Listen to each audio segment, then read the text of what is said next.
Tonight in KSLA Salutes, an Arklatex nonprofit is working to improve the lives of veterans looking for a soft place to land. Tonight we're taking you to Arcadia, where tiny homes will make a big impact for our nation's heroes.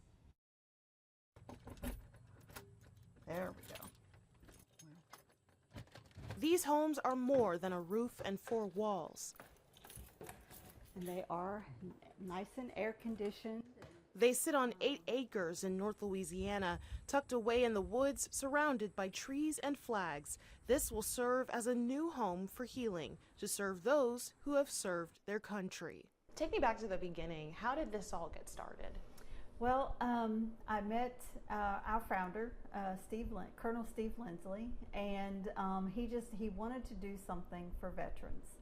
And so we kind of put our heads together and we looked around at some different properties and things, and this property came up, and we just knew that it was where God wanted us to be. Sandra Jones says this space, started by Project for Hope, will combine independence and community in one place, with homes that can accommodate single veterans and small families. Oh, they were amazed that you could do this much with a tiny little cabin.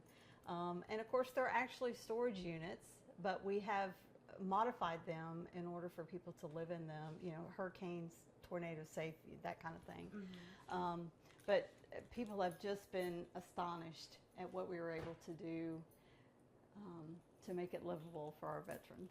And access to resources to help them adjust to life after the military. Because it's easier for our veterans, especially if they're homeless and they have no transportation.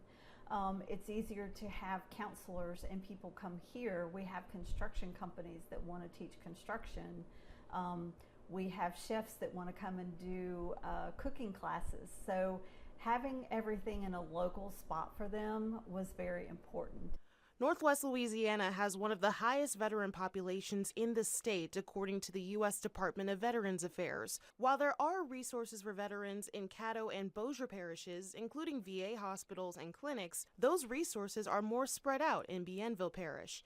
Data from the U.S. Department of Housing and Urban Development shows that tens of thousands of veterans not only experience homelessness after their service, but many also live with PTSD, substance abuse, and a lack of support system or social network. Those factors make it harder for them to adjust to life after serving. Jones says as a daughter of a veteran, she knows firsthand.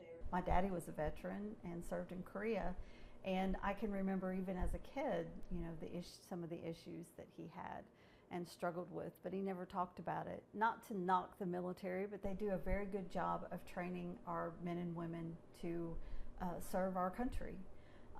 There's not a lot of training after they've been in for a while to have them come back to civilian life. And it's like, you know, coming to the United States from a foreign country. You know, we have different rules and regulations. You know, they've fought in several wars, most of them.